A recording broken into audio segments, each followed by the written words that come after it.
Olá, meu nome é Liz Salles Guerra, sou enfermeira, especialista em enfermagem do trabalho e venho falar aqui para vocês sobre primeiros socorros. Então, a definição de primeiros socorros são os cuidados imediatos que devem ser prestados rapidamente a uma pessoa vítima de mal súbito ou acidente cujo estado físico põe em risco sua vida. Então, os conhecimentos básicos que a gente tem que ter para prestar esses primeiros socorros é principalmente manter a calma, tomar o controle da situação, conhecer os procedimentos adequados de primeiros socorros, transmitir confiança à vítima, tomar cuidado para não se contaminar, ter iniciativa, ser capaz de improvisar e evitar comentários desagradáveis. Sinais vitais são aqueles que indicam a existência de vida. São os reflexos ou indícios que permitem concluir sobre o estado geral de uma pessoa, que são eles a temperatura, o pulso, a respiração e a pressão arterial.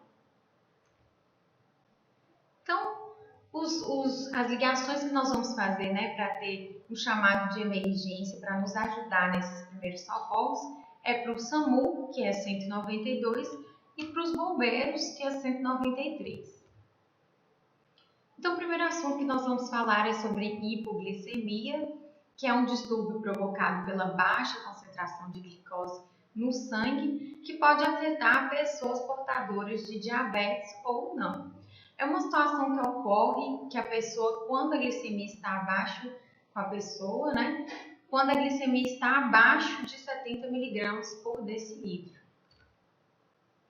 E ela pode ser causada por não comer o suficiente ou demorar a comer, usar medicações para diabetes em excesso e incorretamente, esses exercícios físicos em excesso, o consumo excessivo de bebidas alcoólicas, vômitos e diarreias. Outras causas também são as doenças do fígado, dos rins, o uso exagerado de bebidas alcoólicas, como eu já havia falado, outras doenças endócrinas, como o hipotireoidismo, a insuficiência suprarrenal, o nanismo e o uso também de medicações podem levar à hipoglicemia. Os sinais e sintomas de uma pessoa que está tendo uma hipoglicemia é a fome súbita, a fraqueza e o cansaço, os tremores, tontura, sudorese, pele fria, dor de cabeça, a mudança de comportamento, a desorientação e irritabilidade e pode chegar também a ter até convulsões em casos mais graves. O tratamento para essa hipoglicemia, para a pessoa que está tendo uma hipoglicemia, o que nós podemos fazer? Dá um copo de suco de laranja ou de refrigerante não dietético ou meio copo de água adoçada com uma colherzinha de café de açúcar ou chupar balas para repor os níveis de glicose.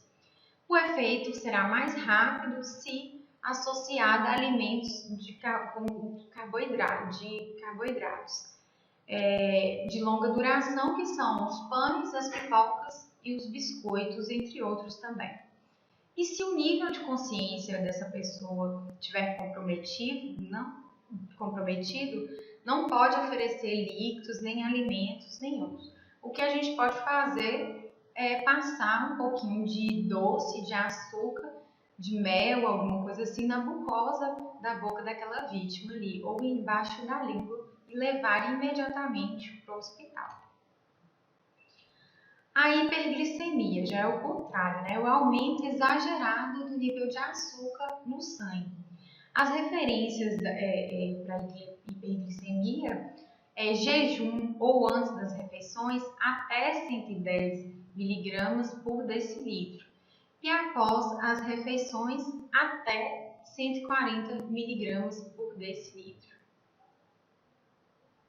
A partir daí já é uma hiperglicemia.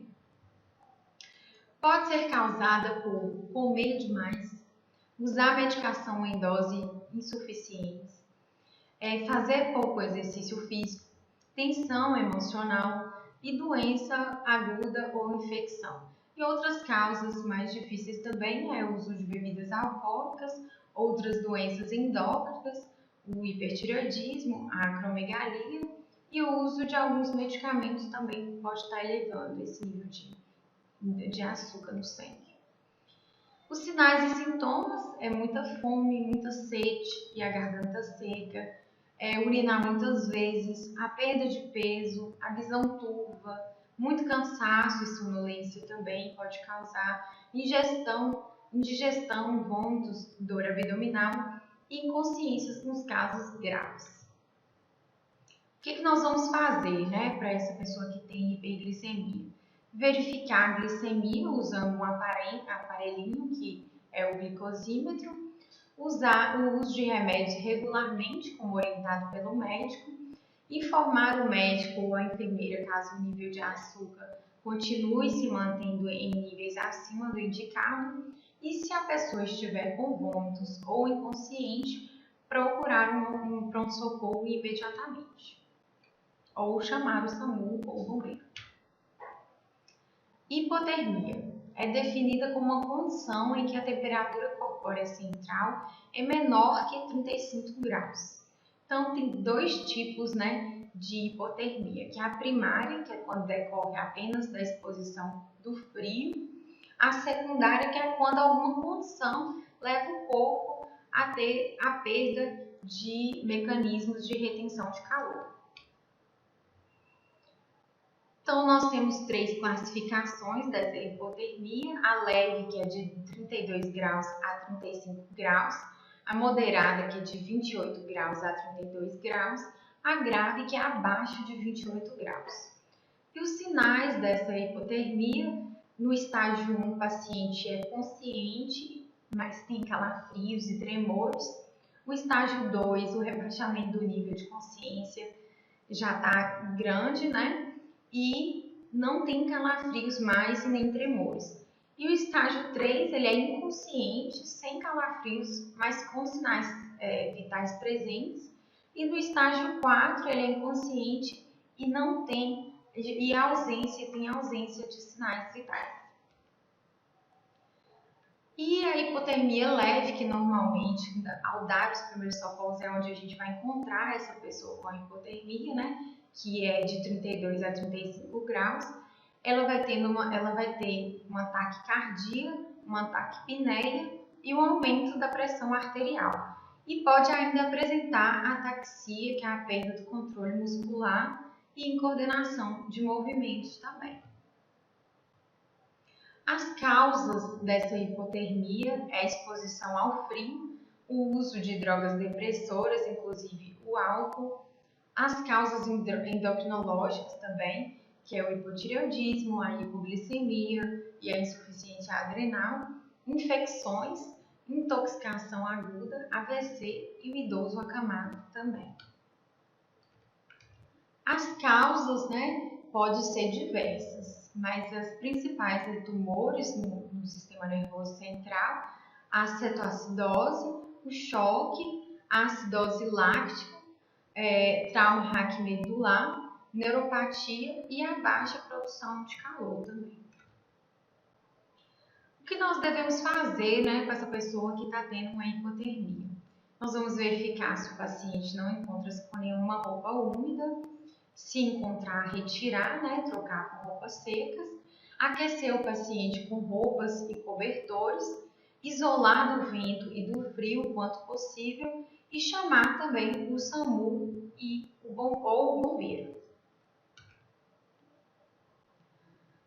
Então, agora nós vamos falar sobre hipertermia, que é que consideramos febre quando a elevação da temperatura corporal, que é a axilar, é maior que 37,8 graus.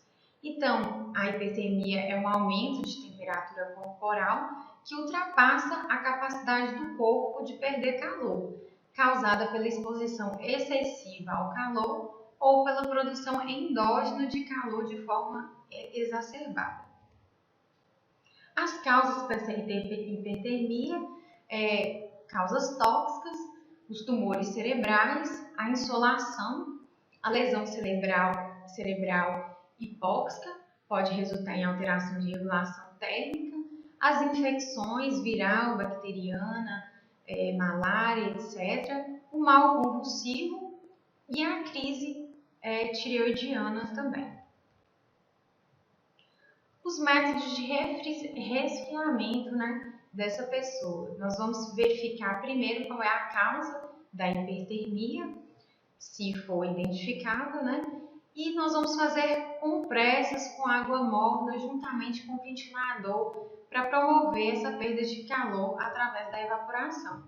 E cobertores para resfriamento, se houver, né? Que é os cobertores hipotérmicos, manter o paciente em ambiente relativamente frio e, dependendo do que for a causa, levar para o hospital. Agora nós vamos falar sobre asfixia, que é uma dificuldade respiratória que leva à falta de oxigênio no organismo. Essas causas elas são variáveis, pode ser por diversas coisas. As mais comuns é a obstrução das vias aéreas por corpos estranhos, objetos de pequenas dimensões, alimentos mal mastigados, secreção, etc. Outras causas também possíveis de asfixia são ingestão de bebidas ferventes ou cáusticas, os pesos em cima do peito ou costas, intoxicações diversas e a parada dos músculos respiratórios também. Os sinais e sintomas de uma pessoa que está tendo uma asfixia é choro fraco, incapacidade para falar, o nível de consciência ou capacidade de resposta decrescente, os lábios e língua azuis ou pálidos, respiração muito rápida com evidências de dispneia e respiração superficial muito lenta. Então, o que primeiro a gente vai fazer, se o paciente estiver consciente, nós vamos colocar por trás da vítima, passar-lhe o braço em volta da cintura, feche o seu punho e coloque-o logo acima do umbigo, cubra o punho com a outra mão e carregue para dentro e para cima. Repita a operação tantas vezes quantas forem necessárias. Se a respiração não restabelecer a vítima, continuar cianosada, faça reanimação e respiração artificial. Logo que a respiração estiver estabelecida, transporte a vítima para o hospital. Não abandone a vítima para pedir auxílio. De forma alguma, você deve sair, né, de perto da vítima.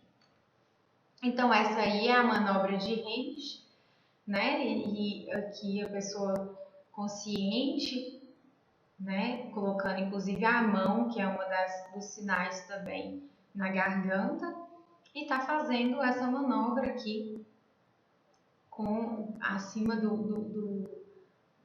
umbigo, com uma forma de baixo para cima. Aqui são os casos. Paciente inconsciente, né, que não conseguimos erguê-lo para estar fazendo isso. Então a gente tem que primeiro enxergar o que está causando o engasgo, e com o paciente deitado, a gente vai ficar por cima dele, agulhando seus joelhos, um em cada lado do corpo do paciente, sem se sentar sobre o paciente, né? Após suas mãos abertas, uma sobre a outra, na região acima do umbigo, e comprime esse abdômen de maneira rápida e forte, de baixo para cima, 5 vezes seguidas. Ainda, né, com o paciente inconsciente, se não resolver dessa forma, a gente vai deitar a pessoa de lado, agachar perto da vítima e colocar um dos seus joelhos dobrados na região acima do umbigo, posicionar suas mãos nas costas do paciente, na mesma altura em que está o seu joelho, e fechar uma das mãos e apoiar firmemente contra as costas do paciente. Para dar mais firmeza, use a outra mão para segurar o punho fechado e faça 5 compressões fortes e seguidas. Se nada funcionar e houver uma parada cardiorrespiratória, inicie os procedimentos de parada. Outra situação de socorro, né, de primeiros socorros, é os desmaios e as crises convulsivas. O desmaio ou síncope, né, que pode ser chamada, é a perda abrupta e transitória da consciência e do tônus postural, da capacidade de ficar em pé, seguida de recuperação rápida e completa.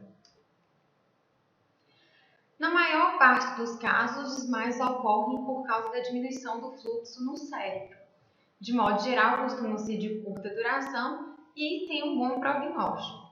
Trata-se de um evento clínico comum que atinge mais as pessoas idosas ou portadoras de cardiopatias e as mulheres jovens também. O problema é que na queda associada ao desmaio, com frequência as pessoas podem sofrer traumatismos e fraturas ósseas. Então, o problema do desmaio não é necessariamente o desmaio, e sim essas consequências de traumatismo e de fraturas. Então, as causas dos desmaios, né? O desmaio em si não é uma doença, mas pode ser uma manifestação de inúmeras alterações orgânicas, como as doenças cardiovasculares, como as arritmias, os distúrbios hemodinâmicos, as paradas cardiorrespiratórias, porque comprometem o fluxo normal do sangue para os tecidos, em especial para o cérebro. Pode também ter distúrbios metabólicos, né? Uma hipoglicemia, que é, como eu falei, a falta de açúcar no sangue, causado por jejum prolongado ou diabetes descompensado. Anemia intensa também, hemorragias, desidratação e desequilíbrio na composição dos sais minerais na corrente sanguínea. O uso de medicações também pode causar esses desmaios. Diversos medicamentos, entre eles os diuréticos, podem provocar esses desmaios quando usados em doses mais altas. Hipotensão também ortostática também pode ser uma causa. A queda brusca da pressão arterial provocada pela mudança repentina de posição, a pessoa estava sentada, né, ou deitada e fica em pé de repente. A hipotensão ortostática frequentemente está associada à desidratação, ao uso de diuréticos e aos distúrbios cardiovasculares.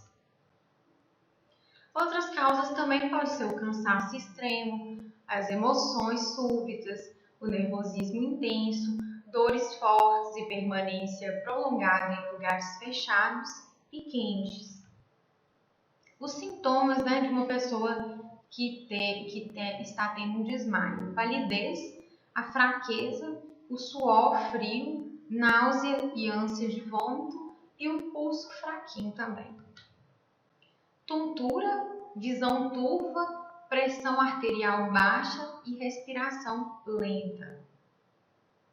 Então, o que devemos fazer, né, com uma pessoa que desmaiou? Se a pessoa começar a desfalecer, tente apoiá-la para não cair, se você chegar a ver, né, a pessoa tendo o desmaio. Ajudar a pessoa a sentar numa cadeira ou numa poltrona e colocar a cabeça entre os joelhos. E peça que inspire e expire profundamente até que o mal-estar passe e não permite que a pessoa se levante sozinha. Se ocorrer um desmaio, deite a pessoa o mais confortavelmente possível, com a cabeça e ombros em posição mais baixa que o restante do corpo. Vire sua cabeça de lado para tentar evitar que aspire secreções que possam sufocá-la. E nunca faça aspirar álcool ou amoníaco, nem jogue água em seu rosto para reanimá-la. Quando recobrar a consciência, não permite que ela levante sozinha e faça ficar alguns minutos sentada para readaptar-se à posição vertical.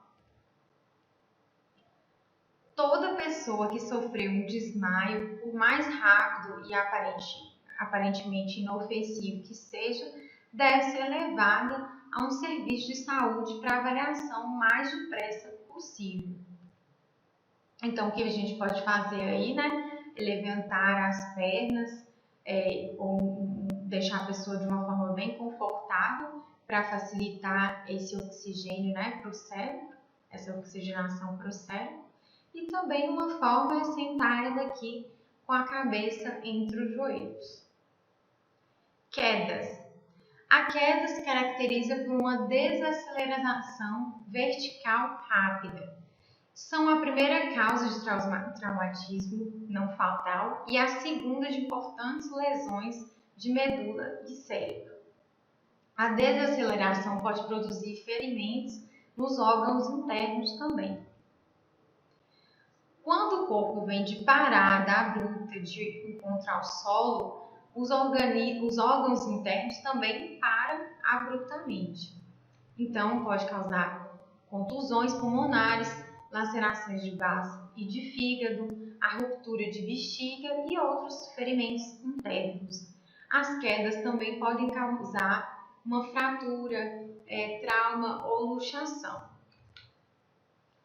No atendimento às vítimas de queda, o profissional deve conhecer a altura da queda, avaliar a altura da queda, o tipo de superfície que a vítima colidiu, a parte do corpo que sofreu o primeiro impacto, e a observação que a gente tem que ter é considerar grave a queda de altura 3 vezes maior do que a altura da vítima. Então, nós devemos orientar ao paciente ou ao acompanhante quanto ao risco de queda e necessidade de solicitação de enfermagem para a sua locomoção e mobilização, manter a cama com rodas travadas, manter as grades de proteção elevadas, nos pacientes acamados e, se necessário, utilizar protetores entre os vãos das grades e manter a área de circulação livre de móveis e utensílios para ele não se esbarrar e cair. Auxiliar também na deambulação aos pacientes que apresentam dificuldade de marcha, déficit sensitivo ou motor, e não deixar o paciente sozinho no banheiro ou durante o banho. Não transportar de forma alguma o paciente no colo. Esse aqui é o fluxo de atendimento de urgência e emergência da Cuidar, Então, nós vamos seguir essas regrinhas aqui desse fluxo de atendimento. Se tiver via aérea obstruída, respiração ineficaz, choque, criança não reativa, é um estado de emergência, é uma situação de emergência, então nós devemos chamar o SAMU ou o Corpo de Bombeiro imediatamente e realizar suporte básico de vida, os primeiros socorros. Diminuição súbita da saturação para menor que 90%, a mudança súbita da frequência respiratória para menor que 8 ou maior que 28, mudança súbita da pressão sistólica para menor que 90 ou maior que 180, mudança súbita da frequência cardíaca para menor que 40 ou maior que 130, e o rebaixamento do nível de consciência, a convulsão e a dor lacerante é uma situação muito urgente.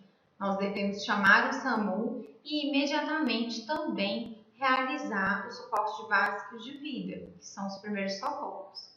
Dor forte, febre acima de 39 graus, a mudança de cor ou diminuição da temperatura nas extremidades pálidas, acinzentadas ou cianóticas, é uma situação urgente. Nós vamos apenas comunicar o enfermeiro da Cuidar, ou supervisor, ou a administração da empresa.